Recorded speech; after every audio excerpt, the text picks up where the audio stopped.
Bienvenidos a 360 grados, una visión global de la noticia, un espacio para debatir sobre todo lo que sucede en Colombia y en el mundo. Empezaremos hoy 360 hablando de un debate que se ha planteado en los Estados Unidos con respecto a las 52 fotografías del cadáver de Osama Bin Laden que la administración Obama dice no mostrará por la violencia que podrían generar. El gobierno de Estados Unidos se enfrenta ante un tribunal federal de apelaciones en varios medios de comunicación y a la organización judicial Watch, que insiste en obtener las imágenes que muestran a Bin Laden muerto en un complejo en Abbottabad, Pakistán. El traslado de su cuerpo a un buque en los Estados Unidos y su posterior lanzamiento al mar. En realidad hay peligro si se muestra a Bin Laden ejecutado, hay algo más y por supuesto cómo están esas nominaciones que hizo el presidente Barack Obama en los puestos que supuestamente tendrán que ocupar sus candidatos tanto en el Pentágono como también en la CIA. Y como segundo tema, hoy hablaremos de un país, al parecer, en manos de Al Qaeda y que ha obligado al desembarco de tropas francesas. Y nos referimos a Mali.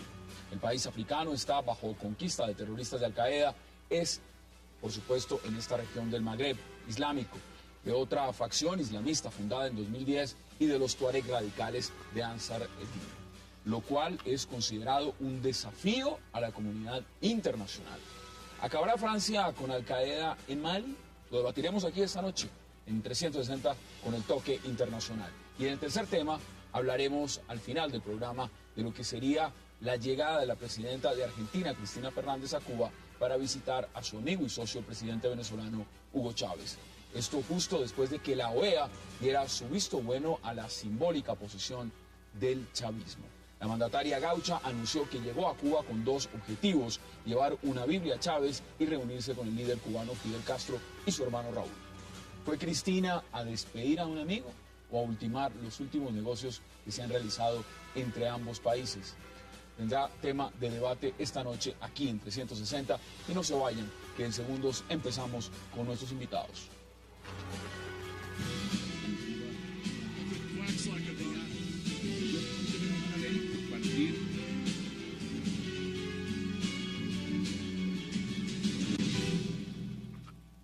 Y para hablar de lo que significa el debate en los Estados Unidos de las fotografías del cadáver de Osama Bin Laden y por supuesto de las nominaciones que hizo el presidente Barack Obama para dos cargos muy importantes de su administración en su segundo periodo, el Pentágono y la CIA, le doy la bienvenida a un fabuloso panel de invitados, a Jean Basset, a Philippe Bonneau, a Marcos Pekel y a Víctor de Currea. Caballeros, qué placer que hayan aceptado la invitación y que estén esta noche aquí con nosotros. Gracias y feliz año. Feliz año, por supuesto. Víctor, mire, empecemos por los Estados Unidos. A mí me encantan los viernes con internacionalistas, hablar de temas internacionales. En el tema de lo que significan las fotos del cadáver de Osama Bin Laden, se está dando un debate en los Estados Unidos de si estas fotos se deben hacer públicas o no. ¿Qué cree usted? ¿Que eso va a generar un mayor malestar con el Islam, con Pakistán? ¿Que eso puede generar tensión que le conviene al presidente Obama o no? A ver, yo creo que el debate es más largo, es lo que ha representado Osama Bin Laden en la política norteamericana. Primero, fue una excelente excusa para la guerra contra el terror, con lo que eso ha representado en casos como el de Mali, como el de Chechenia, como el de Israel y como el de Somalia. Segundo, ha sido una excelente excusa para invadir Irak, con todo lo que eso representa en términos del control de pozos petroleros. Tercero, ha permitido dinamizar la industria militar y posponer una crisis que, como dice el profesor Joseph Stiglitz, se venía a venir desde antes. Y lo otro, ha permitido el recorte de derechos humanos, no solamente como el Acta Patriótica, sino las cárceles de Irak o la situación de Guantánamo. Entonces, me parece que el que muestran o no las fotos es secundario y podría ser funcional a diferentes discursos. Lo que sí queda claro es que, por ejemplo, haber arrojado el cadáver al mar significa no darle la sepultura a la que según la tradición musulmana corresponde, que es enterrarle con la cabeza con dirección a la Meca. Eso en el mar es imposible de garantizar. Entonces, más allá de ciertos debates y ciertas ideas, lo que hay es de nuevo colocar una ficha en la política internacional que es funcional a ciertos discursos para justificar la política de los Estados Unidos. Marcos, mire, nos escriben y nos dicen, por ejemplo, si se filtraron las fotos de lo que fueron Abu Ghraib, de las torturas que sucedieron en Guantánamo, de muchos escenarios que evidentemente pues, para los Estados Unidos fueron eventos muy perjudiciales dentro de la imagen internacional. ¿Usted cree que las fotos del cadáver de Osama Bin Laden traerían unas consecuencias nefastas para la administración Obama o no? Pues no sé si para la administración Obama, pero sí podría inflamar pasiones en el grupo, en el mundo musulmán, similar a lo que sucedió cuando fue la famosa película esa que no era película ni nada, y que grupos interesados en agitar a la gente en países como Pakistán, en los países que están sufriendo la primavera árabe, y en otros países islámicos, que aprovechen esa mostrada de unas fotos que puede ser una desecración de un cadáver, en últimas es un ser humano, para inflamar las pasiones, obviamente por grupos interesados en inflamarlas, en agitar su retórica contra Occidente, su retórica contra Estados Unidos. Por lo tanto, pienso que en ese sentido podría ser utilizada de manera negativa si es que algún día se muestran las fotos. Es mejor no hacerlo, en su opinión, entonces. Jan, ¿qué dice usted? Sí, yo estoy de acuerdo con Marcos, me parece que es muestra de prudencia de la administración norteamericana de intentar dejar el tema en el pasado y no volver a encender pasiones en el mundo musulmán. Sin embargo, pues la otra cara es que obviamente pues el hecho de no mostrar las fotos pues desvela siempre teorías del complot, ¿cierto? Pero no siembra muchas dudas también sobre la forma en cómo si se ejecutó, si fue acribillado, si realmente intentó entregarse, si el escenario realmente, estas fotografías podrían mostrar algo, que resulta que el tema no es levantar pasiones. Tampoco estamos seguros si el cadáver está en el fondo del mar, eso es lo que nos han dicho, pero no lo sabemos. ¿Qué dice usted, Filipe? No, yo creo que para encender justamente situación en Medio Oriente, cualquier cosa puede encender. Lo vimos con las caricaturas en Francia. Lo que está pasando es que, bueno, eso es más bien un chiste que de manera chiste lo voy a comentar. Es decir, que Obama, sabemos que su política a nivel de agresión en este momento es a través de drones. Lo vamos a ver con las nominaciones que hizo últimamente. Y aquí fue una matanza al estilo clásico de la CIA de los años 60. Entonces, no entiendo por qué no lo está mostrando, porque de todas maneras, fomentar riesgos en Medio Oriente, cualquier cosa puede encender una cosa. Que no ha respetado el cadáver, ya se sabe, porque justamente aquí lo mataron. Como lo mataron, es decir, que sabemos que si el acto final, que fue no respetar justamente un entierro musulmán, y botar al mar, eso es un hecho que no tenía que hacer, entonces ya se sabe que lo que hicieron no está bien, entonces no veo... La administración por lo menos en este momento está tomando posiciones muy claras diciendo, no nos interesa que esto se filtre, no queremos hacer... No, el interés es ver que no se filtró, porque anteriormente justamente a través de Wikileaks encontramos todos los documentos y esta vez nada se ha filtrado, nadie tiene esas fotos. Sin embargo, hay dos cosas importantes. Uno es el libro que se pospuso sobre cómo se mata a Bin Laden y la otra es la película que es candidata a los Oscar.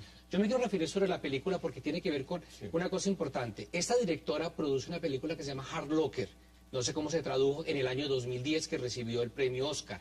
Lo interesante es que la película muestra una persona que hace desminado en Irak y es un pobre soldado bueno, pero no pregunta qué hace Estados Unidos en Irak.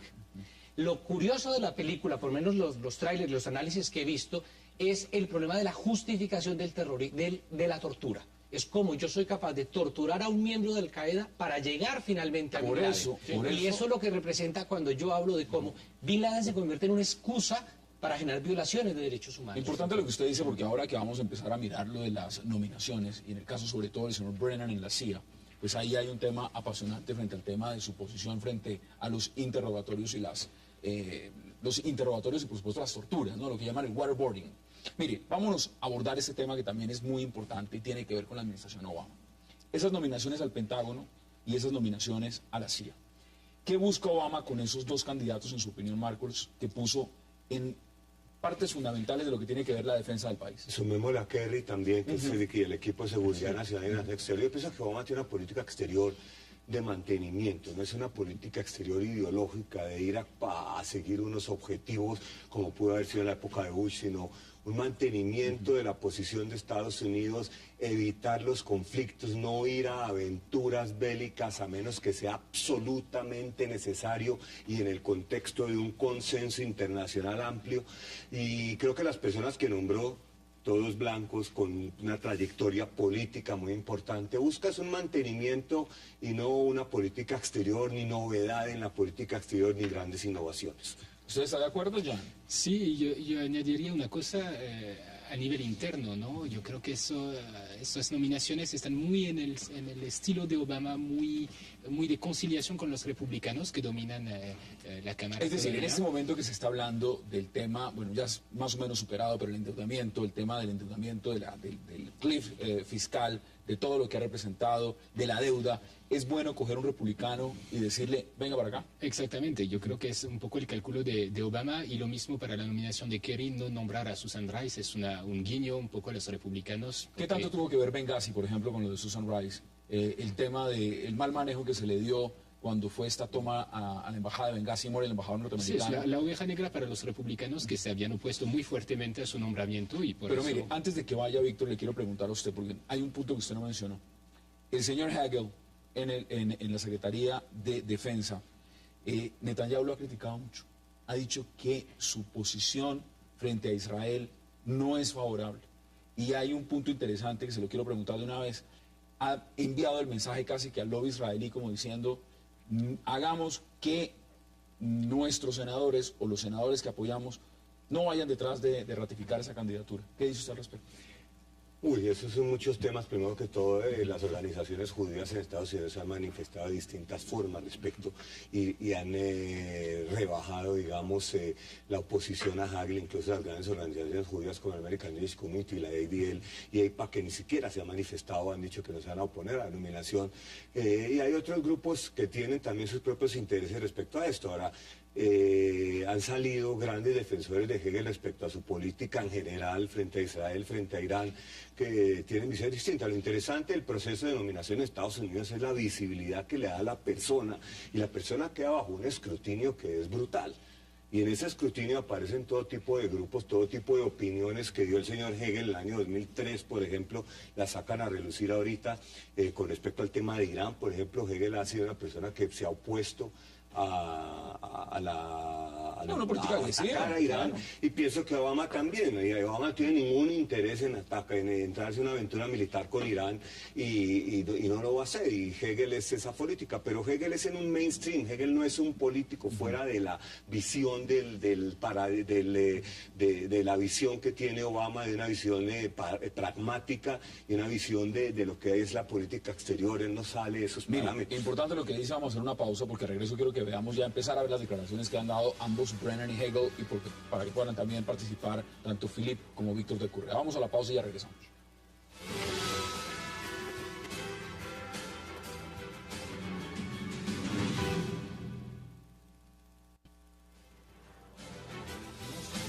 Estoy agradecido por la oportunidad de ayudar a seguir reforzando nuestro país y fortalecer las alianzas de nuestra nación y promover la libertad global, la decencia y la humanidad, tal como ayudar a construir un mundo mejor para toda la humanidad. Siempre haré lo mejor que pueda. Haré lo mejor para nuestro país, para los que represento en el Pentágono y para todos nuestros ciudadanos. Señor presidente, siempre voy a dar mi consejo sincero y con el conocimiento de la mayoría. Regresamos a 360. Víctor, un hombre que es veterano de Vietnam, que podría ocupar esa cartera, por supuesto, si es ratificado por el Congreso. Pero vamos a los temas puntuales. Unos dicen que fue débil con Cuba, que es débil con Irán, que es débil en la manera en cómo visualiza la política exterior.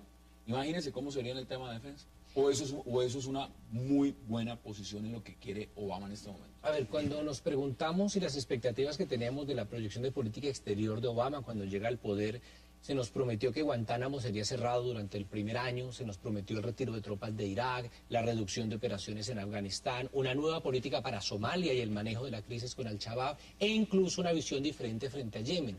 Ninguna de las promesas electorales se ha dado. Es decir, en la práctica, sí, yo comparto con Marcos que hay un continuismo global en la política y, por tanto, el que haya una persona u otra son como fusibles que finalmente se pueden quemar en su momento dado, pero la política exterior de los Estados Unidos no ha cesado ni ha disminuido notoriamente con ¿A qué Obama. importa eso realmente dentro de los republicanos pura sangre en el Congreso? Que vayan a decir, mire, este hombre no nos representa.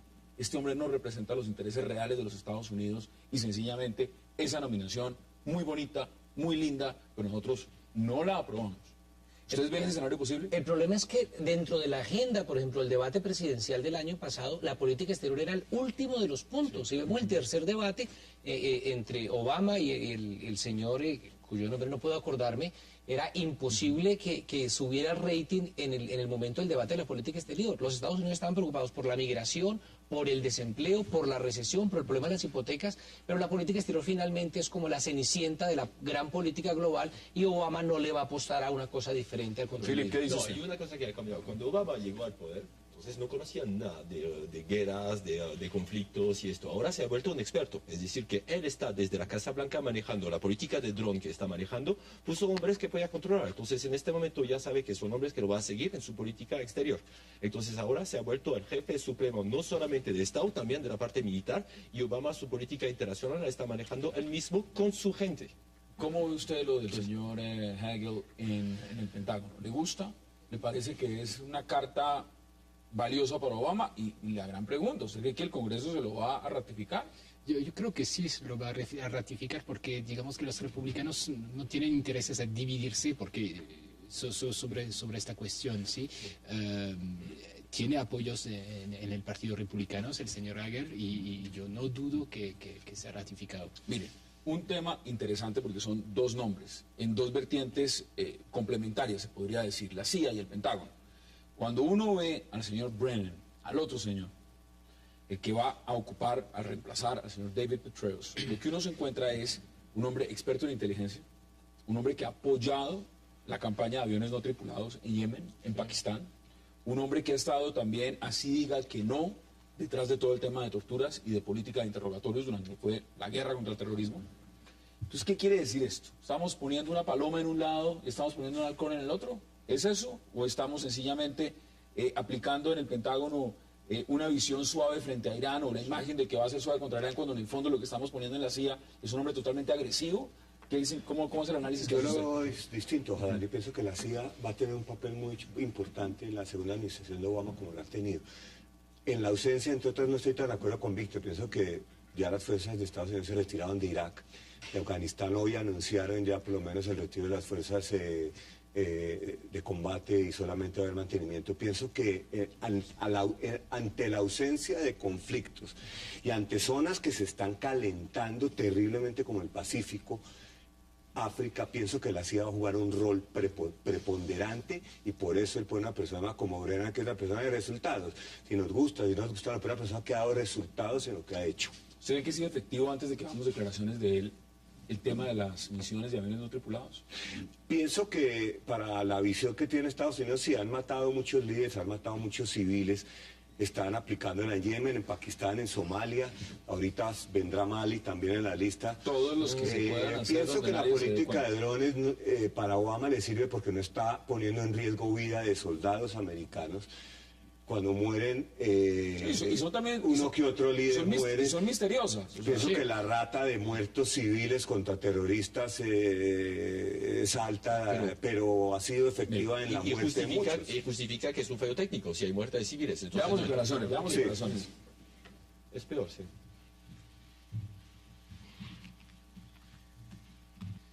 If confirmed as director, Si me confirman como director, voy a hacer que mi misión sea asegurarme de que la CIA tenga las herramientas que necesita para mantener segura a nuestra nación y que su trabajo siempre refleje las libertades y los valores que tanto apreciamos. Posiblemente sea el nuevo director de la CIA, dice nuevo director, posiblemente si lo llega a ratificar el Congreso. Ahí hay una cosa importante a tener en cuenta. El papel de la CIA en Afganistán fue patético. Cuando llegan en el 2001 no había un solo agente de la CIA que hablara pastún. Es decir, yo ocupo un país y no tengo ni idea de lo que están hablando. La Unión Europea comprueba más de 1.240 y tantos vuelos secretos hechos por la CIA.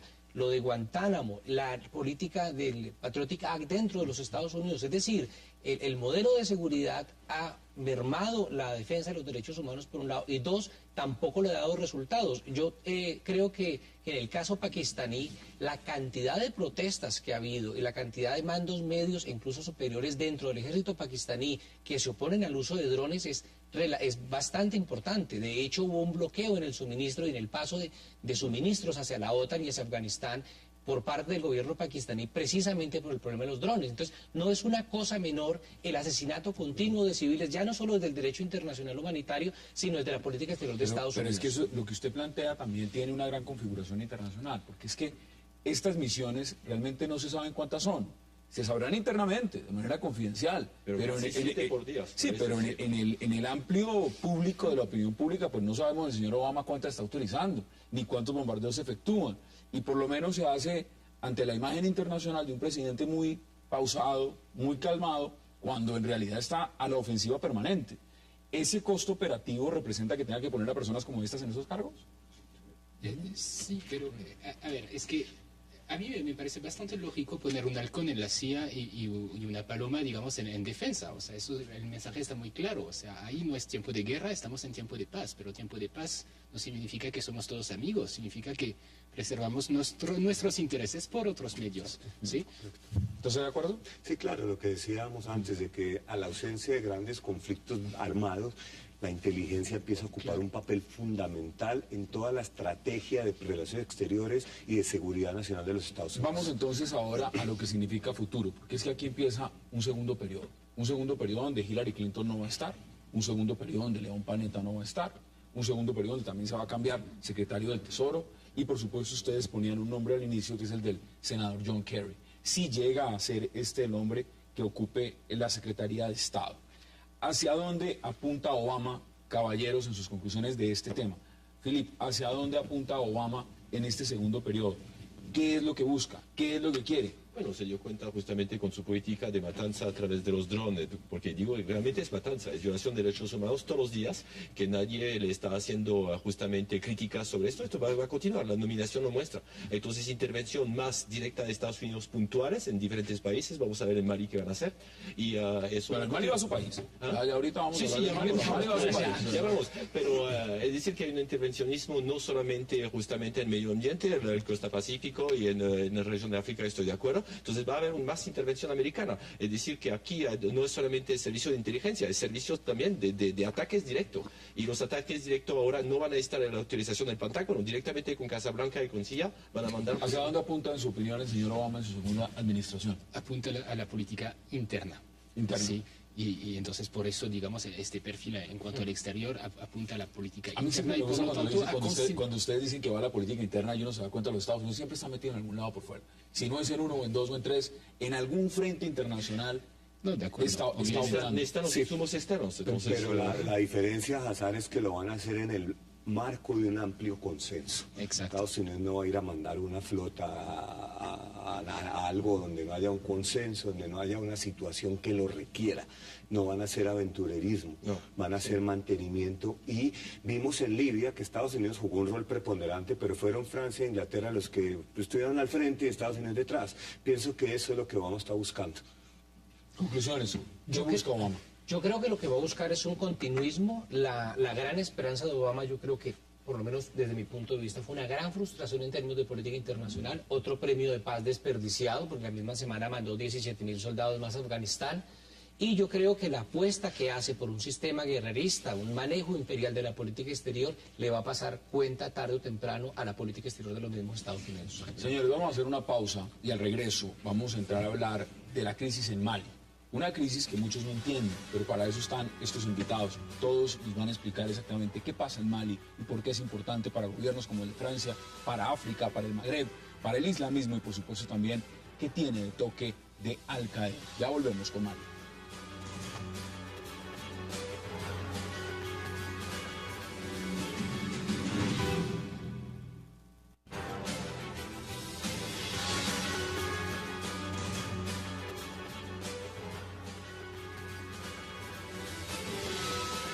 Regresamos a 360 grados y estamos viendo imágenes de lo que significa esta crisis en Mali, país africano del cual vamos a empezar a hablar en unos segundos. Pero es importante ver la coyuntura, los enfrentamientos, la crisis política. Hablamos de los Tuareg, vamos a hablar de islamismo, vamos a hablar por supuesto también de lo que significan facciones que controlan una región que está convulsionada y donde la primavera árabe hizo erupción y todavía los efectos se ven. Marcos, ¿qué pasa en Mali? Mali es un país del Sahel, el norte desértico, con una composición étnica donde al norte están los Tuareg. Los Tuareg son una tribu que está en varios países del sur del Sahara, comenzando por Argelia, Níger, Mali y otros. y es un país islámico, es un país donde el Islam llegó muy temprano también, es uno de los primeros países donde llegó el Islam por ahí del siglo VIII. Lo que está pasando en Mali es que era un país que tenía un semblante democrático, uno hacía la lista de países africanos y de Mali veía uno que era un país que había mantenido cierta institucionalidad, pero parece que era todo un cascarón que se reventó cuando hubo un golpe de Estado hace un año de un capitán del ejército que dio un golpe de Estado porque no le estaban pagando, porque estaban frustrados por el trato que les da el presidente, y el golpe de Estado fue aprovechado por un grupo secesionista de larga data de los Tuareg al norte, alimentados por Tuareg que vinieron de Libia, por todas las armas que vinieron de Libia, por grupos, por el Al-Qaeda del Magreb Islámico está ahí, y Mali se volvió un cóctel bastante complicado, donde el norte del país, del tamaño de Francia en este momento, aparentemente está en manos de milicias islámicas junto con las milicias Tuareg y el gobierno central con toda la parte sur. Y Francia con los ojos puestos directamente sobre el país. ¿Qué va a hacer el señor Hollande en Malí? Bueno, hay que felicitar a Hollande porque por primera vez logró un consenso nacional, es decir, aparte de la extrema izquierda, todos los partidos políticos, uno detrás de otros, felicitándole por su intervención, dado que el conflicto inició hace un año. ¿Pero le tocaba entrar en Mali? Sí, es decir que, bueno, está también la política France-África que tenemos desde hace varios años, estos cascarones que Francia montó en varios países, entonces dejando unas situaciones muy polémicas y muy bélicas. Entonces, sí, había que entrar, es decir que hay un consenso en este momento en Francia que sea, a pesar que justamente la extrema izquierda está reprochando que no ha solicitado justamente el visto bueno del Congreso. Entonces eso se va a hacer el lunes solamente informándolos, imagino, pero había violación de derechos humanos, están restableciendo la Sharia, entonces también es decir que son grupos islámicos pero extremistas, y entonces aquí tenemos rehenes franceses, españoles. Hay 6.000 franceses en Mali. Residentes, pero Mali, sí. el problema es que están justamente nuestros rehenes en este momento. Veamos declaraciones justamente del presidente François Hollande frente al tema de Mali. Las Fuerzas Armadas francesas aportaron su apoyo esta tarde a las unidades del ejército de Malí para luchar contra estos elementos terroristas. Esta operación durará tanto tiempo como sea necesario. Voy a mantener a los franceses regularmente informados sobre sus actuaciones. Los terroristas deben saber que Francia siempre estará aquí, en lo que respecta no solo a sus intereses fundamentales, sino también los derechos de la población de Malí, que quiere vivir en libertad y en democracia. Gracias.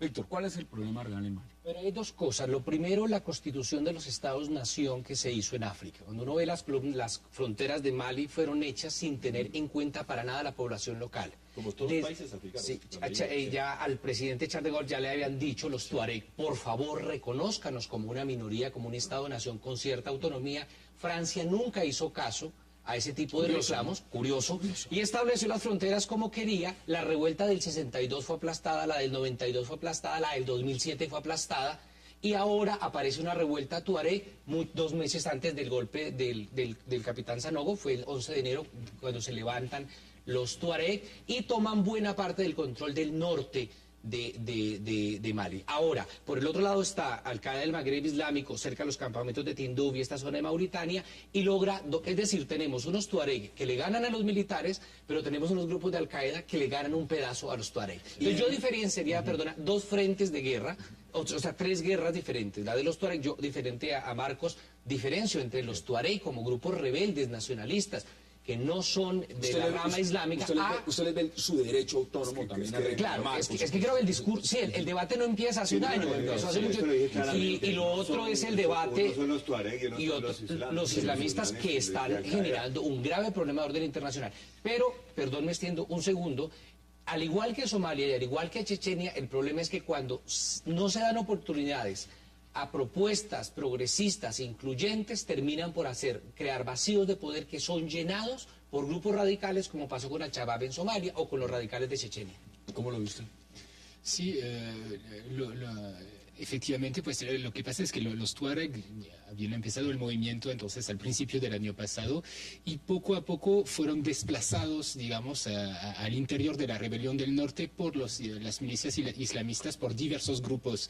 Y a partir de este momento ya se volvió un problema geopolítico internacional mucho más grave que evidentemente representa una amenaza para toda la región, incluso Algeria y Libia. Veamos en el norte. Ya han tenido que mirar lo que está pasando en Costa de Marfil.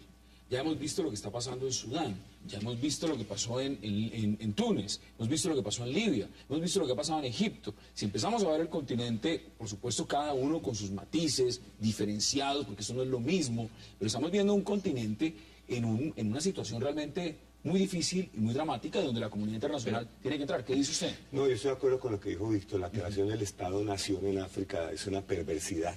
Fue hecha por europeos en Berlín en 1884, donde se dividieron el continente tal y como querían, de acuerdo a sus intereses. Entonces usted ve Ruanda, donde metieron Hutus y Tutsis, y ve los Hutus en varios países porque los dividieron. Y en Mali lo vemos, y en todo el continente africano tenemos ese problema. De ahí, de la creación de ese modelo del Estado-Nación, es la raíz del problema. Y no dejándoles expresarse, es decir, que todas las rebeliones... Sí, pero usted perdón interrumpirlo, sí. Usted lo decía, Franc-Afrique. Es decir, el tema, la responsabilidad de los franceses en África, pues igual que de los belgas, igual por supuesto que de los holandeses, los ingleses, lo estamos viendo, pero es que en este momento Francia tiene grandes intereses en África. Y además, sí, porque justamente cuando decimos África en Francia no queremos decir África, queremos decir África y también a plata. Entonces la palabra Afrique, es decir que obviamente para recursos, materias primas, todos los commodities en este momento se encuentran en África. Por fin, África es un país que viene a ser rentable poco a poco, es decir, que el crecimiento económico está subiendo. ¿Por qué? Porque justamente hay insumos. Pero miren, interesante lo que ustedes plantean, porque vamos a ver declaraciones más adelante en cuestión de segundos del canciller alemán frente a este tema. Es que todos en el momento de que hacen el análisis empiezan diciendo, acá hay un problema con los Tuareg, acá hay un problema en el islamismo. Ustedes ya se han ido más al fondo. Se han dicho, el problema realmente es el Estado-Nación, es la conformación de estos países. Es decir, es cómo se han establecido y la manera como se establecieron hace que hoy en día estas fracturas sean mucho más evidentes. Ese es el panorama. Sí, pero yo yo creo que hilamos muy delgado. Yo creo que este problema es el problema de todas las naciones que siempre han sido constituidas así con problemas, con conflictos. No podíamos, digamos, dividir el África en tantas naciones si eso tiene un sentido allá. O sea, es muy complicado. Incluso al principio Mali tenía una federación con Senegal, ¿sí? Entonces, que se dividieron en este momento. Es muy complicado, o sea, crear países ahí de toda pieza, consultando las poblaciones locales, era también totalmente en su tiempo. Veamos qué dice el canciller alemán y entra Marcos Pérez.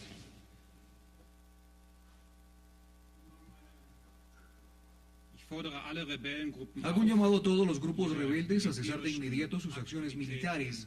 Están bien los esfuerzos para establecer un grupo de trabajo de África, pero no habrá una solución exclusivamente militar al problema de Malí. Por lo tanto, los esfuerzos políticos tienen que intensificarse. Las negociaciones bajo la mediación africana tienen que continuar. Usted quería hablar, Marcos. No, algo que dijo Víctor que me parece también muy importante. Descubrimos a Mali, igual que descubrimos a Somalia, cuando los radicales islámicos llegaron al escenario. Los problemas estaban antes, existían antes, pero es en el momento, igual Afganistán, en el momento en que llegan los radicales islámicos al sitio, es donde como que nos damos cuenta que existe un país que se llama Mali. Usted mismo preguntaba cuando comenzábamos el programa, la gente llama a preguntar, ¿y eso de Mali qué es? ¿Dónde queda? Ahorita todo el mundo va a saber qué es Mali. A mí nunca, yo les contaba, antes de le podemos agradecer hoy en día que nuestros conocimientos de geografía se han incrementado. Antes de empezar este debate, alguien escribió que se podía llegar con en una carro. añadidura a lo que dice Marcos, y es que entonces ahora toda la agenda justa, en juicio, de los rebeldes Tuareg desaparece porque queda subsumida en un problema de terrorismo.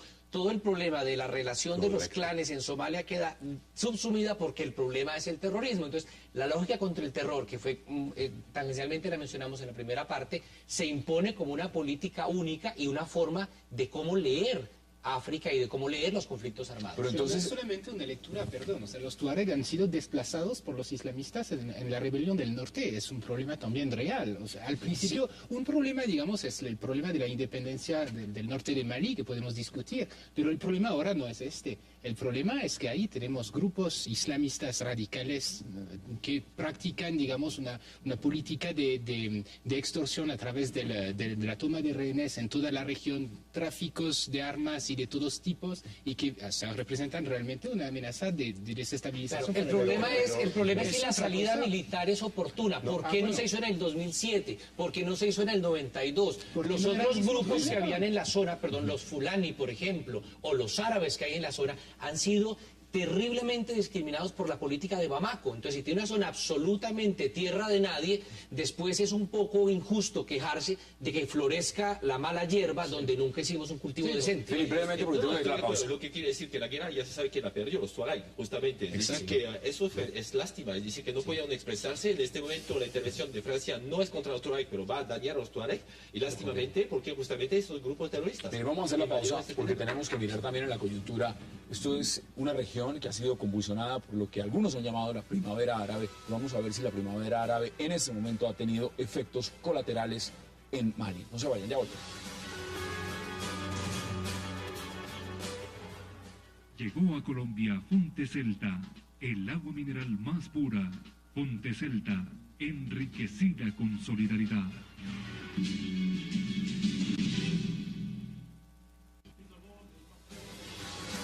Hoy tenemos socios en el terreno. Podríamos hablar de los ingenieros que ya están allí. Podemos hablar de algunos socios de la Comunidad Económica de Estados de África Occidental y Senegal, que están también allí. Y podemos en efecto hablar de Francia, como alguien acaba de decir y como el presidente Hollande está diciendo.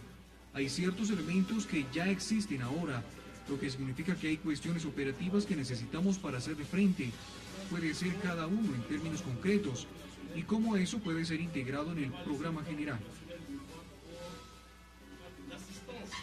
Regresamos a 360 grados. Marcos, ¿hay efectos colaterales, un coletazo de lo que tiene que ver la primavera árabe con lo que pasa en Mali? Yo pienso que marginal, el tema de las armas libias que están inundando todo el Sahel, quizás algunos de los mismos tuareg que estaban ya en el norte de Libia, pues están entrando acá.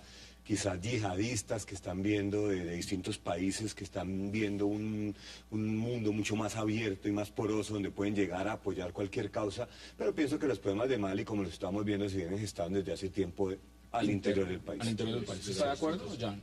Sí, pero otra vez, o sea, sobre estos problemas se vinieron sobreponer otros problemas que son los por los cuales Francia está interviniendo hoy. Francia. Uno menciona Francia, pero antes de que entremos en Francia, y ahí sí voy a empezar con Philippe, ¿usted cree que hay efectos colaterales de la primavera árabe? Yo no creo que haya una relación directa con la primavera árabe. Que decía las armas libias. Sí, de hecho, la gente del Movimiento Nacional de Liberación de Azawad reivindican que ellos estuvieron peleando contra Gaddafi. Lo que es cierto es que su capacidad militar del 2007 no fue la misma del 2011 y su escuela de entrenamiento fue Libia, sin duda. Ellos aprendieron a hacer la guerra en Libia y se vienen a hacerla en el 2012 de una manera diferente, con una estrategia diferente y con una capacidad de pertrechos y de guerra que sí fue determinante en su momento. Ahora, sí produce una crisis regional que hay que mencionar, ¿no? Y es gente yéndose a Níger, por ejemplo, los datos que yo tengo, 53.000 refugiados en Níger, casi 100.000 en Mauritania, 38.000 en Burkina Faso. Es decir, hay un drama humanitario que se está dando con alrededor de 200.000 desplazados internos en unas condiciones, como ustedes lo saben, desérticas, donde las organizaciones humanitarias tienen graves problemas de acceso, porque los de Al-Qaeda no permiten ingresar, porque la guerra misma es difícil, y tercero, porque los que hemos trabajado en el desierto sabemos que mover toneladas de alimentos en un desierto es terriblemente. ¿Se garantiza algo con la entrada de Francia? ¿Que se resuelve el problema? Philippe. El problema es que, ¿de qué estamos hablando? Estamos hablando de gente desocupada que salieron justamente de Libia y que en este momento vieron que podían conseguir negocios sacando, robando. Entonces no son terroristas, son ladrones, son pandillas que están adentro. Pero aquí está el caso. Entonces, ¿cómo hacemos para terminar con esas pandillas? En este momento... Pero son pandillas, son organizaciones terroristas. Son pandillas. No son pandillas. Yo creo que son un conjunto de pandillas que vienen a saquear al país y que vieron que era un negocio. Entonces son gente que no son por ideología política. Yo creo que la mayoría están porque justamente desocupados desocupados de Libia que aprendieron, que vieron que podían ganar su vida justamente saqueando. Entonces son saqueadores que están... A ver, Marcos, ¿es tan simple como lo dice Filipe? No, espera. Entonces, detrás, obviamente, hay organizaciones, pero creo que la mayoría de la gente que está ahí es para saquear. Entonces, esto hay que asustarlos y hay que poner justamente un arma, ¿cómo se llama?, organizada, que no tiene Mali, para mostrarle justamente que hay que operar. Entonces hay que, para estabilizar esa región, es interesante que Francia, Alemania y otros países van a empezar a entrar. A Francia le toca poner la cara, evidentemente. Bueno, por es razones una región históricas. francófona, es una región de influencia, está Senegal al lado, entonces no pueden tocar a Senegal Chad, porque... Sí, el Chad, que es, siempre ha sido un conflicto, pero países tranquilos está Senegal, entonces... Pero es que miren los nombres que usted me está dando. Ahí el más tranquilo de todos viene siendo Senegal. Porque si hablamos de Chad, hablemos también de Por lo que eso, está más ahí está muy cerca de Senegal. Marfil. Sí. Y la región de Casamance, que también tiene una guerra en Senegal. Entonces, Y no, el Casamance es importante porque justamente son católicos. Entonces ahí... Pero hay una cosa importante es, si Francia va a llegar y hacer un desembarco militar como el que está haciendo, un despliegue militar como el que ya está haciendo en el terreno, y ofrece una salida militar sin que haya ningún tipo de oferta al Estado social de derecho, es decir, si los tuaregs no reciben una alternativa, nos va a suceder, a la comunidad internacional le va a pasar lo que le pasó en Irak. En el 2001 arrinconó a los talibán, en el 2004 los talibán habían vuelto a crecer. ¿Por qué? Porque nunca llegó esa promesa de la modernidad, de igualdad, lealtad y fraternidad. Es por eso que espero al norte. el debate con el Congreso el lunes, a ver cuál es la propuesta de Francia. En este momento sabemos la propuesta bélica, pero ¿qué tiene detrás? ¿Y qué va a hacer con el pueblo trabajador? Yo creo que lo que Francia está haciendo es evitar que los rebeldes sigan avanzando. Sí. Creo que Francia no tiene ahorita una gran estrategia porque no la tiene. No, Es sí, decir, yo creo que la los tengo. rebeldes estaban llegando ya estaban más al sur, cruzando y acercándose a la capital, pues todavía no estaban cerca de Bamako, pues estaban acercándose, y Francia lo primero que tiene que hacer es una contención. Pienso que la estructura, ya la estrategia, hay una decisión de ECOWAS, que son los países de una unión económica, una cosa interesante, las uniones económicas se están volviendo militares. Ya lo vimos con el Consejo de Cooperación del Golfo, y lo estamos viendo con ECOWAS, que es una organización económica de los países de la región, Mali, Nigeria y otros. Nigeria es el más importante de todos, ya tienen autorizada una operación militar en Mali, que dijeron que la empezaban en septiembre, pero ya está autorizada, por lo tanto la idea de entrar a Mali ya está en la agenda. ¿Qué No sé si pasa?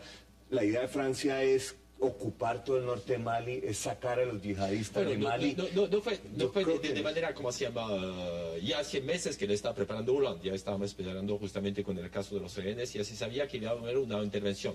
Pero miren, recapitulo algo importante porque ustedes lo decían. Es dramático que muchos se enteren de la existencia de un país es porque se habla de terrorismo o se habla de islamismo radical. ¿Por qué es importante? Se lo puede preguntar cualquier latinoamericano que no sabe qué era Mali hasta que vio este programa o lo está viendo en este momento y empieza a entender la coyuntura. ¿Por qué es importante lo que pasa en Mali?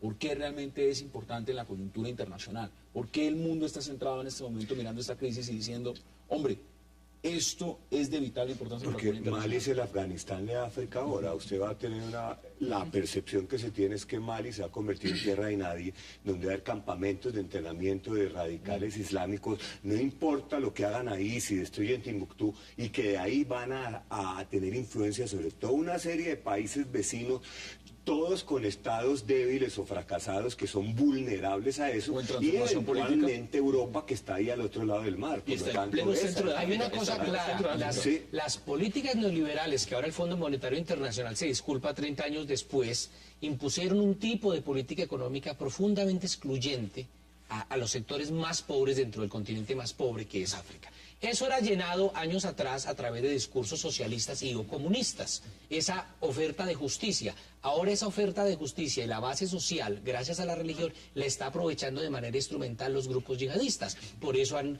logrado crecer en el Cáucaso, por eso han logrado crecer en Somalia y por eso han logrado crecer en votos en Túnez, por ejemplo, y ahora en la región de Mali, que yo creo que eso hay que tenerlo en cuenta. Entonces, sobre esa agenda política es que hay que hacerse la pregunta, ¿qué es lo que le ofrece la comunidad internacional a las comunidades en términos? ¿Cuál es la justicia que se tiene social en Níger? ¿Cuál es la justicia social para Mauritania? ¿Cuál es la justicia social para Argelia? Si eso no se resuelve, estaremos aquí en un año hablando de cómo Al Qaeda creció en Mauritania, por ejemplo. Tenemos todavía 35, y esto es según Africa Free Foundation, la organización que cubre los intereses africanos de las más importantes del mundo, todavía hay 38 dictadores vigentes en África. En este momento, de ese tamaño es la coyuntura del drama africano. ¿Solamente? Ahora, solamente. pero ¿cuántos Bueno, países? ahora vuelvo a la pregunta. Marcos explicaba muy bien en su concepto y decía, mire, eso se puede convertir en el Afganistán de África. Para usted, ¿cuál es la base de la preocupación de la comunidad internacional sobre lo que pasa en Mali? Porque otros dirían, ese Afganistán ya existe, es Somalia. Otros dirían, el drama realmente es lo que pueda terminar pasando en la coyuntura en Libia, o cómo vaya a terminar desarrollándose la crisis en Egipto.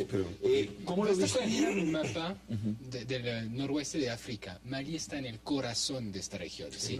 Tiene fronteras con el Magreb, con Algeria, Libia en el norte, ¿sí? Y en el sur con todos los países del Golfo de Guinea, ¿sí? Con Burkina Faso, etcétera. Costa de Marfil. Entonces, realmente, si este país se desestabiliza, si realmente se vuelve caldero de cultivo de grupos terroristas, es realmente una amenaza para toda la región de África. Toda la región. Mire, Hassan, que Somalia se está constitucionalizando. Somalia es en este momento una de las esperanzas de África. Ya aprobaron una constitución, eligieron a un presidente, eligieron a un primer ministro en un parlamento que fue seleccionado a dedo, pero está empezando a cambiar las perspectivas en Somalia, lo cual es curioso porque Somalia era el paradigma y el modelo del Estado fallido. Y ahora está... No digo que ya haya salido de ahí, pero está dando pasos muy leves que parecen, y lo interesante de Somalia, ¿sabe quién es el gestor principal? Turquía. Turquía es el gestor principal de lo que está pasando en Somalia, de poco a poco sacar ese país de ese hoyo tan profundo del que está. Pero es que no solamente ahora son los europeos, si uno mira los intereses reales, el país que más está mirando es África y China. Y China le está comprando. Pero a China no le importan los dictadores y por eso, pero claro, habría que preguntarnos si a Francia le importaron los dictadores, porque la responsabilidad francesa en el genocidio de Ruanda no fue cualquier cosa. Yo quiero colocar las campañas electorales. Bueno, sí, tiene razón. Dos cosas importantes. Una, la cantidad de droga que está saliendo, ya no está saliendo en aviones directo a Madrid. Está llegando vía, entre otros, Mali y Argelia, porque por ahí se puede subir en patera. Es decir, en la política de drogas, el tránsito de personas, de drogas y de armas, Mali es esencial. Y segunda cosa importante, cuando hablamos de seguridad, retomo el tema del problema del Estado social, es que la seguridad sigue siendo una visión muy militar, como decíamos, con relación a Estados Unidos, pero el concepto de seguridad humana no lo hemos apropiado en las políticas. Pues si usted habla demasiado de Estado social en un país donde el Estado es un modelo que es ajeno a la cultura. El Estado se aterrizó desde arriba, los europeos lo aterrizaron, y hoy en día dentro de ese modelo tratar de desarrollar conceptos occidentales va a ser muy complejo. Señores, y por eso les preguntaba antes por qué estaban poniendo a un señor o nominando a un señor como Brennan en la CIA que le gustan los aviones no tripulados, porque cuando encontramos un caos de país como este, posiblemente esas son las misiones que más se puedan aplicar. Hasta aquí llegamos con Mali. Vamos a hacer una pausa y al regreso entraremos a hablar de la OEA, de la visita de la presidenta de Argentina, Cristina Fernández de Kirchner, a La Habana a visitar al presidente Hugo Chávez y de la coyuntura internacional de lo que está pasando todavía en Venezuela. Le agradezco a Víctor de Currea por habernos acompañado y si quiere quedar al tema, está más que invitado. Gracias. Vamos a la pausa.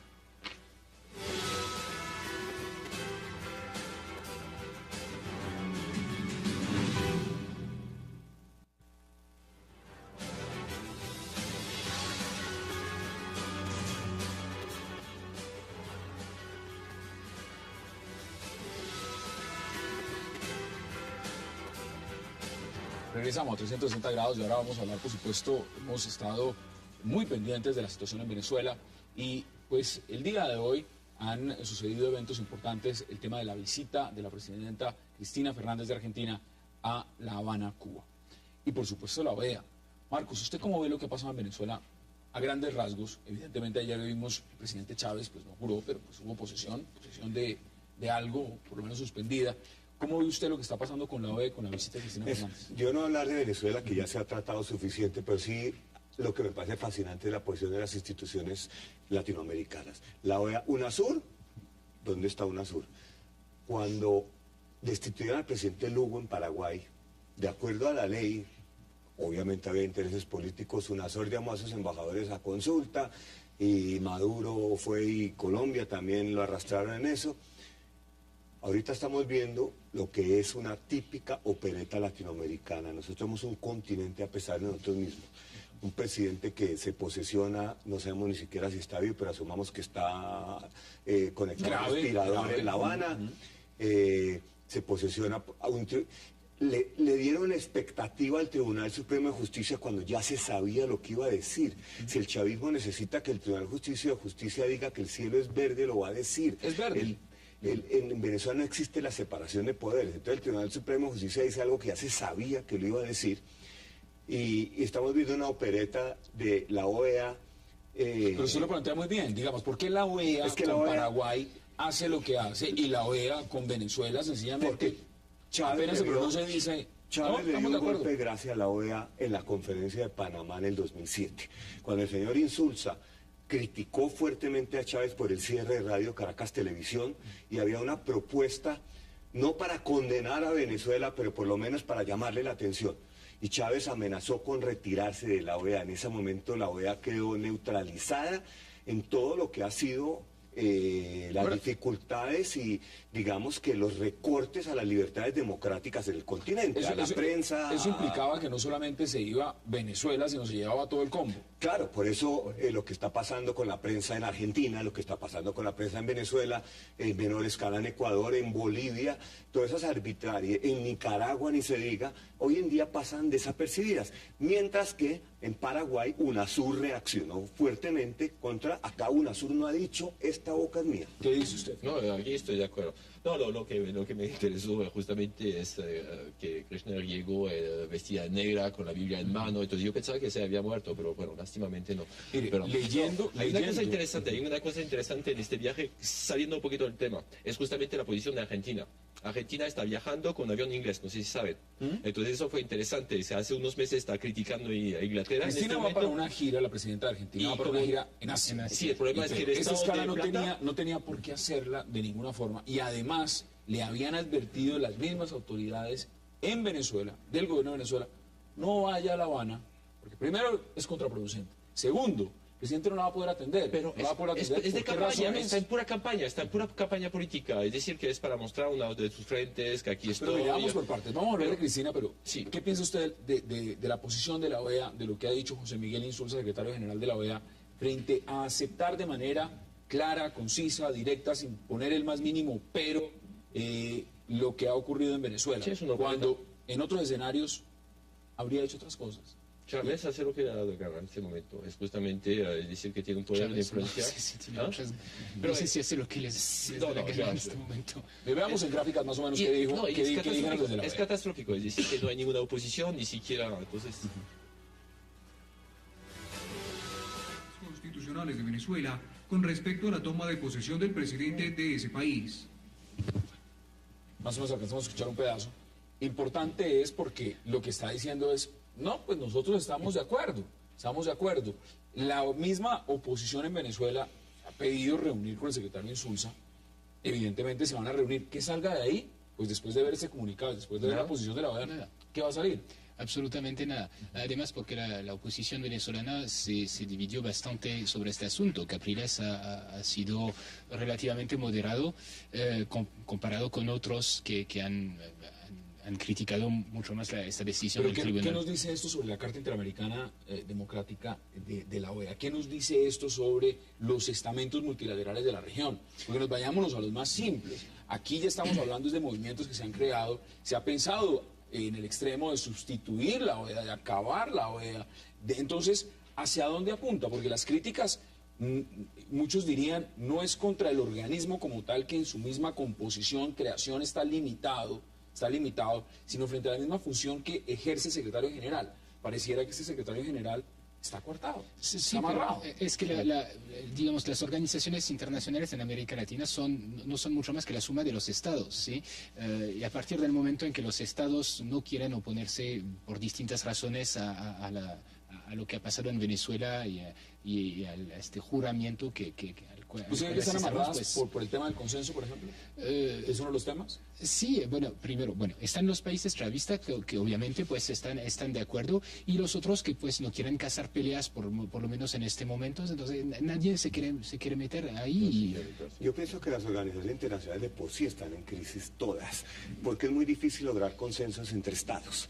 Hoy en día es muy difícil en la Unión Africana ponerse de acuerdo en un tema, es muy difícil en la misma Unión Europea ponerse de acuerdo. Entonces la Unión Europea termina el país fuerte, el matón del barrio, imponiendo políticas, algunos las cogen menos, otros las cogen más, está hablando de Alemania, y las organizaciones internacionales que incluyen tantos estados, tienen muy poca libertad de maniobra, tienen lo que se decía acá, a veces quieren evitar las peleas, buscan consensos imposibles, entonces eso las paraliza. Estamos viendo lo que pasa en Naciones Unidas con Siria. Usted va a ver que cuando pase lo de Siria, en 3, 4 años, acá todos vamos a estar buscando culpables, pero estamos viendo la crisis frente a nuestros ojos y la Organización de Naciones Unidas está paralizada. Sí, está amarrada. Y lo mismo estamos viendo con el recorte a las libertades democráticas en el continente hace rato. Por eso digo que esto es una típica opereta, lo que estamos viendo que se posesiona un presidente sin estar, y lo que están haciendo es evitar pues que sea Dios dado el que se posesione, y él ya tiene unos términos después de los cuales tiene que llamar a la elección. Usted puede tener ahora a Chávez enfermo 2 años en Cuba, y a Maduro gobernando. ¿Y quién va a decir que no? Entonces estamos en verdad en otra de esas operetas latinoamericanas con la tragedia detrás, que la economía de Venezuela está colapsando. No, y el problema es que justamente no sabemos si está vivo o muerto, porque si estaría muerto habría que convocar elecciones, pero si lo hacemos pasar por vivo, justamente se puede correr 2 años. No, el tema ya se ha puesto en debate, se ha sacado las aristas.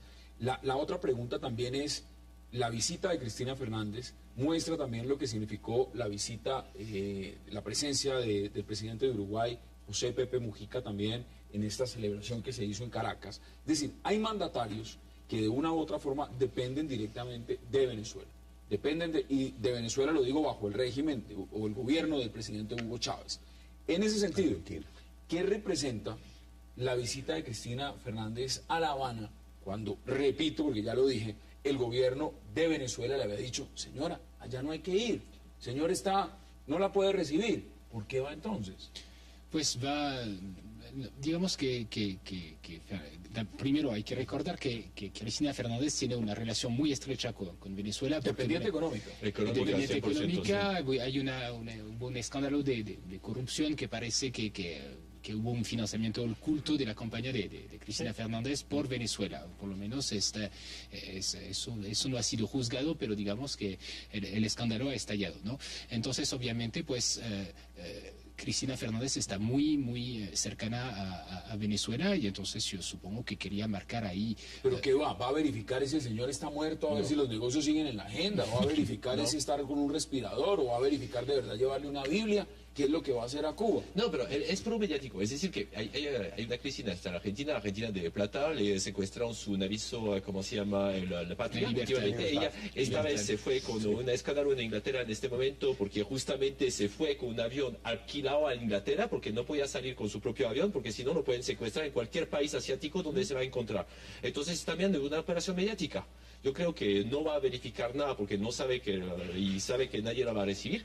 Entonces está solamente... Pero realmente también es eso, o va, como lo están diciendo varios medios y corresponsales, diciendo, mire, aquí realmente el tema es ir a verificar con ojos propios no solamente la salud del presidente Chávez, pero no le van a dejar, sino también reunirse, por supuesto, con Fidel y con Raúl para mirar cuál es la transición que está ocurriendo en Venezuela. Nadie lo va a decir.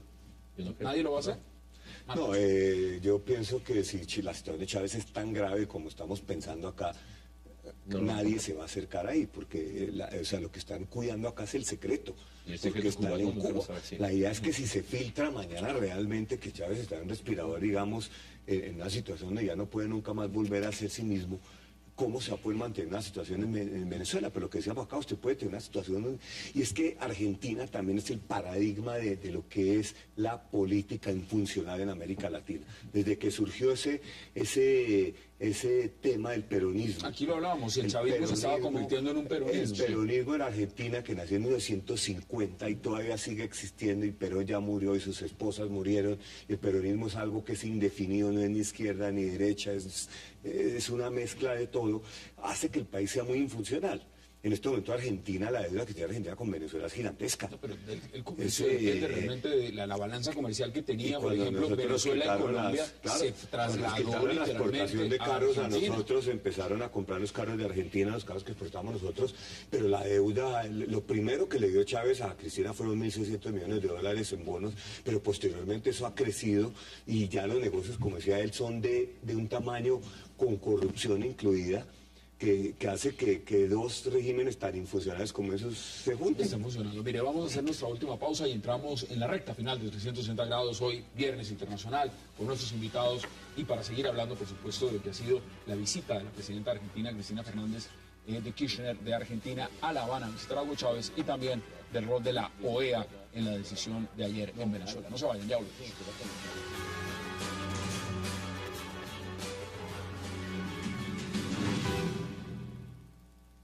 No es una visita para hacer comentarios o entrevistas, sino de solidaridad y acompañamiento para con quien es un amigo y compañero, y ayudó tanto a la República Argentina cuando nadie le ayudaba. Regresamos a 360 en la recta final. Señores, aquí el debate sigue durante la pausa, y usted decía, Marcos, algo muy interesante, y es, Ariel Sharon en Israel está en coma, pero está vivo, por ejemplo. Alguien, por ejemplo, en el escenario que muchos lo han planteado, en el caso del presidente Hugo Chávez, podría estar en la misma situación, y estoy especulando, por supuesto, en Cuba.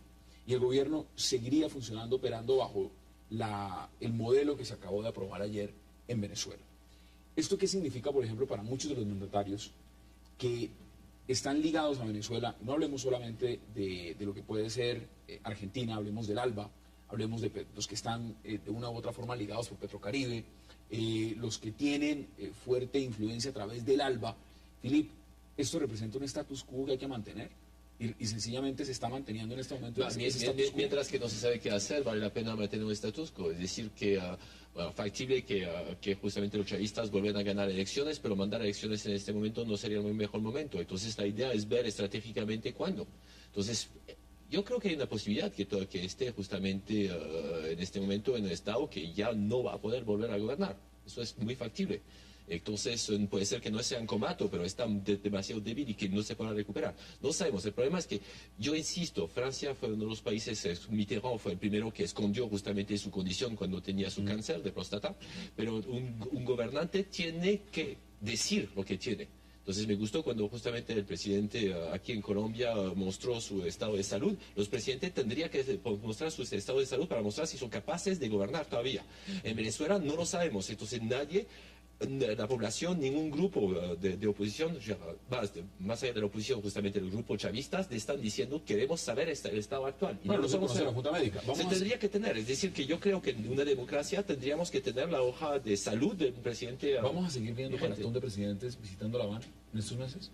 O algunos, no me refiero a todos, pero por supuesto algunos muy interesados en saber realmente de primera mano, no estar pendiente de los comunicados del gobierno cubano, sino ir a verificar con los propios ojos qué es lo que está pasando allá. No creo, porque realmente pues no es muy difícil que sepan algo realmente, ¿no? Hay un gran hermetismo ahí decidido por el gobierno de Cuba y de Venezuela, y es muy complicado, digamos. Ese es el gran secreto, justamente, sí, haber escogido Cuba como esa plataforma de secretismo.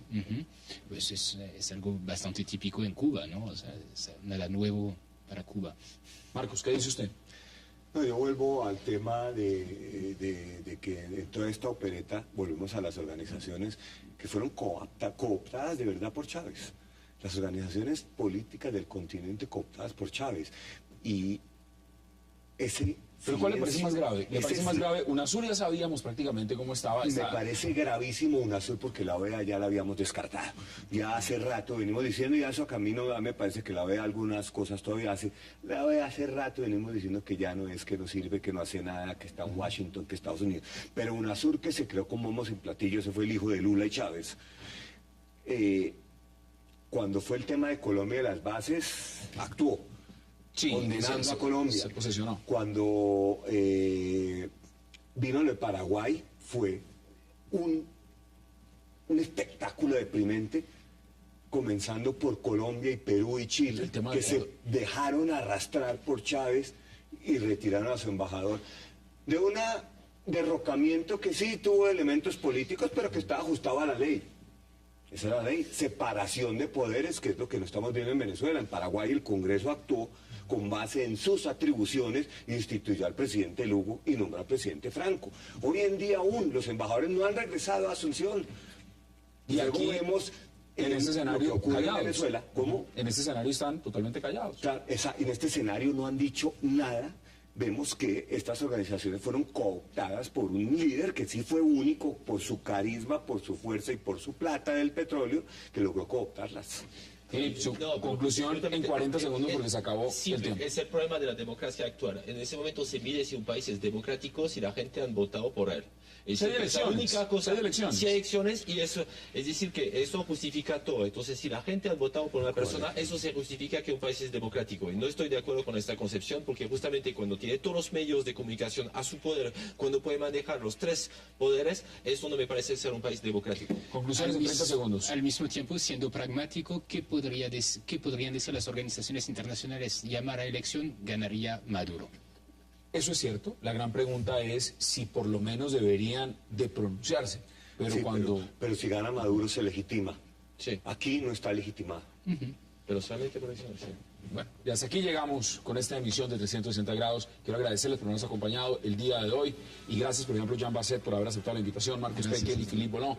Nos vemos el lunes. Tenemos una nueva cita en un nuevo horario. Empezamos a las 8 de la noche aquí por Cable Noticias para seguir debatiendo la agenda política de Colombia y del mundo. Hasta una próxima oportunidad.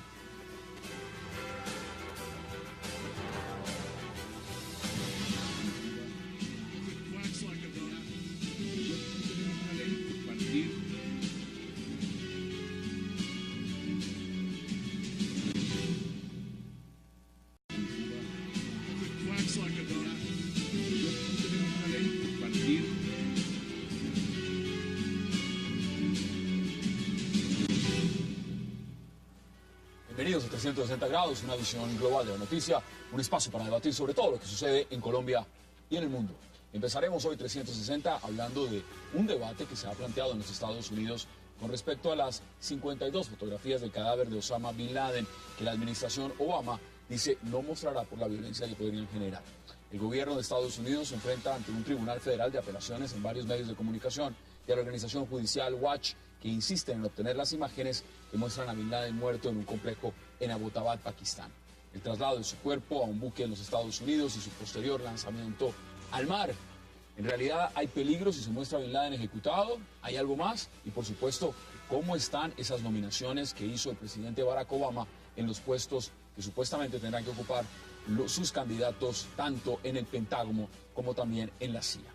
Y como segundo tema, hoy hablaremos de un país, al parecer, en manos de Al Qaeda y que ha obligado al desembarco de tropas francesas. Y nos referimos a Mali.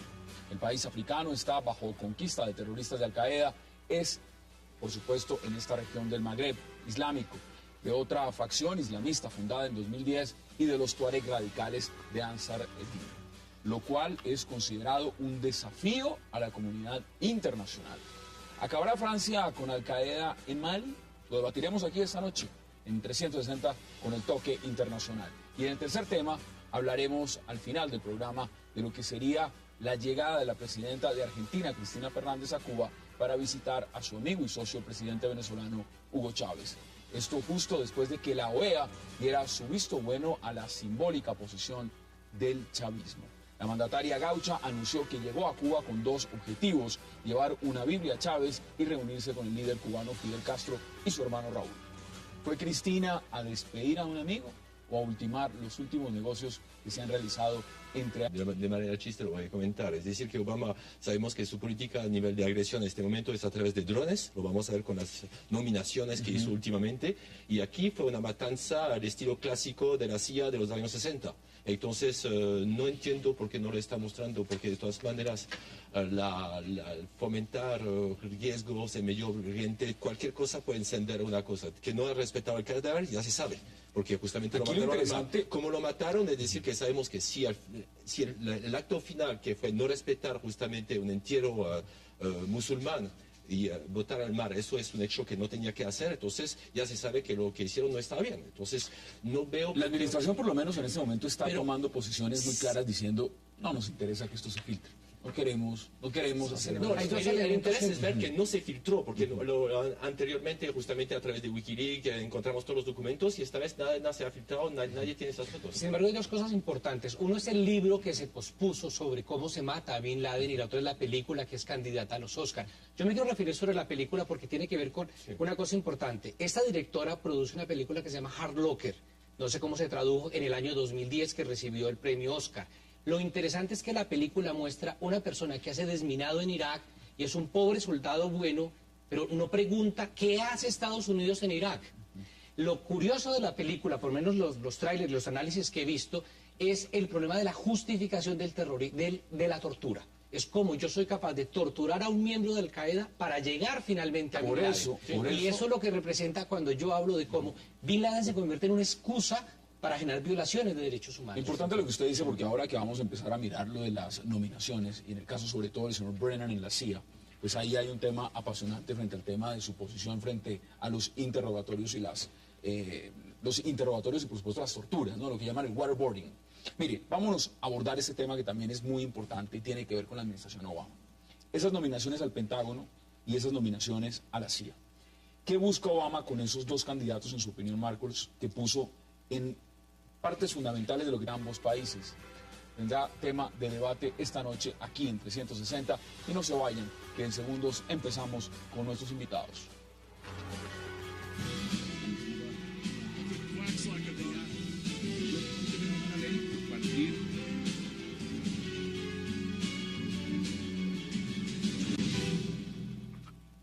Y para hablar de lo que significa el debate en los Estados Unidos, de las fotografías del cadáver de Osama Bin Laden y por supuesto de las nominaciones que hizo el presidente Barack Obama para dos cargos muy importantes de su administración en su segundo periodo, el Pentágono y la CIA, le doy la bienvenida a un fabuloso panel de invitados, a Jean Basset, a Philippe Bonneau, a Marcos Pekel y a Víctor de Currea. Caballeros, qué placer que hayan aceptado la invitación y que estén esta noche aquí con nosotros. Gracias y feliz año. Feliz año, por supuesto. Víctor, mire, empecemos por los Estados Unidos. A mí me encantan los viernes con internacionalistas, hablar de temas internacionales. En el tema de lo que significan las fotos del cadáver de Osama Bin Laden, se está dando un debate en los Estados Unidos de si estas fotos se deben hacer públicas o no. ¿Qué cree usted? ¿Que eso va a generar un mayor malestar con el Islam, con Pakistán? ¿Que eso puede generar tensión que le conviene al presidente Obama o no? A ver, yo creo que el debate es más largo, es lo que ha representado Osama Bin Laden en la política norteamericana. Primero, fue una excelente excusa para la guerra contra el terror, con lo que eso ha representado en casos como el de Mali, como el de Chechenia, como el de Israel y como el de Somalia. Segundo, ha sido una excelente excusa para invadir Irak, con todo lo que eso representa en términos del control de pozos petroleros. Tercero, ha permitido dinamizar la industria militar y posponer una crisis que, como dice el profesor Joseph Stiglitz, se venía a venir desde antes. Y lo otro, ha permitido el recorte de derechos humanos, no solamente como el Acta Patriótica, sino las cárceles de Irak o la situación de Guantánamo. Entonces, me parece que el que muestran o no las fotos es secundario y podría ser funcional a diferentes discursos. Lo que sí queda claro es que, por ejemplo, haber arrojado el cadáver al mar significa no darle la sepultura a la que según la tradición musulmana corresponde, que es enterrarle con la cabeza con dirección a la Meca. Eso en el mar es imposible de garantizar. Entonces, tiene que ver la defensa del país. Sumémosle a Kerry también, que es el equipo de seguridad nacional y nacional exterior. Yo pienso que Obama tiene una política exterior de mantenimiento, no es una política exterior ideológica de ir a seguir unos objetivos como pudo haber sido en la época de Bush, sino un mantenimiento de la posición de Estados Unidos, evitar los conflictos, no ir a aventuras bélicas a menos que sea absolutamente necesario y en el contexto de un consenso internacional amplio. Y creo que las personas que nombró, todos blancos, con una trayectoria política muy importante, buscas un mantenimiento y no una política exterior, ni novedad en la política exterior, ni grandes innovaciones. ¿Usted está de acuerdo, Jan? Sí, yo añadiría una cosa a nivel interno, ¿no? Yo creo que esas nominaciones están muy en el estilo de Obama, muy de conciliación con los republicanos que dominan la Cámara. Es decir, en este momento que se está hablando del tema, bueno, ya es más o menos superado, pero el endeudamiento, el tema del endeudamiento, del cliff fiscal, de todo lo que ha representado, de la deuda, ¿es bueno coger un republicano y decirle, venga para acá? Exactamente, yo creo que es un poco el cálculo de Obama y lo mismo para la nominación de Kerry, no nombrar a Susan Rice, es un guiño un poco a los republicanos. ¿Qué tanto tuvo que ver Benghazi, por ejemplo, con lo de Susan Rice? El tema del mal manejo que se le dio cuando fue esta toma a la embajada de Benghazi, muere el embajador norteamericano. Sí, es la oveja negra para los republicanos que se habían opuesto muy fuertemente a su nombramiento y por Pero eso... mire, antes de que vaya Víctor, le quiero preguntar a usted, porque hay un punto que usted no mencionó. El señor Hagel, en la Secretaría de Defensa, Netanyahu lo ha criticado mucho. Ha dicho que su posición frente a Israel no es favorable. Y hay un punto interesante que se lo quiero preguntar de una vez. Ha enviado el mensaje casi que al lobby israelí como diciendo, hagamos que nuestros senadores o los senadores que apoyamos no vayan detrás de ratificar esa candidatura. ¿Qué dice usted al respecto? Uy, esos son muchos temas. Primero que todo, las organizaciones judías en Estados Unidos se han manifestado de distintas formas respecto y han rebajado, digamos... Más allá de ciertos debates y ciertas ideas, lo que hay es de nuevo colocar una ficha en la política internacional que es funcional a ciertos discursos para justificar la política de los Estados Unidos. Marcos, mire, nos escriben y nos dicen, por ejemplo, si se filtraron las fotos de lo que fueron Abu Ghraib, de las torturas que sucedieron en Guantánamo, de muchos escenarios que evidentemente pues, para los Estados Unidos fueron eventos muy perjudiciales dentro de la imagen internacional. ¿Usted cree que las fotos del cadáver de Osama Bin Laden traerían unas consecuencias nefastas para la administración Obama o no? Pues no sé si para la administración Obama, pero sí podría inflamar pasiones en el grupo, en el mundo musulmán, similar a lo que sucedió cuando fue la famosa película esa que no era película ni nada, y que grupos interesados en agitar a la gente en países como Pakistán, en los países que están sufriendo la primavera árabe, y en otros países islámicos, que aprovechen esa mostrada de unas fotos que puede ser una desecración de un cadáver, en últimas es un ser humano, para inflamar las pasiones, obviamente por grupos interesados en inflamarlas, en agitar su retórica contra Occidente, su retórica contra Estados Unidos. Por lo tanto, pienso que en ese sentido podría ser utilizada de manera negativa si es que algún día se muestran las fotos. Es mejor no hacerlo, en su opinión, entonces. Jan, ¿qué dice usted? Sí, yo estoy de acuerdo con Marcos. Me parece que es muestra de prudencia de la administración norteamericana de intentar dejar el tema en el pasado y no volver a encender pasiones en el mundo musulmán. Sin embargo, pues la otra cara es que obviamente pues el hecho de no mostrar las fotos pues desvela siempre teorías del complot, ¿cierto? Pero no siembra muchas dudas también sobre la forma en cómo si se ejecutó, si fue acribillado, si realmente intentó entregarse, si el escenario realmente, estas fotografías podrían mostrar algo, que resulta que el tema no es levantar pasiones. Tampoco estamos seguros si el cadáver está en el fondo del mar, eso es lo que nos han dicho, pero no lo sabemos. ¿Qué dice usted, Filipe? No, yo creo que para encender justamente situación en Medio Oriente, cualquier cosa puede encender. Lo vimos con las caricaturas en Francia. Lo que está pasando es que, bueno, eso es más bien un chiste que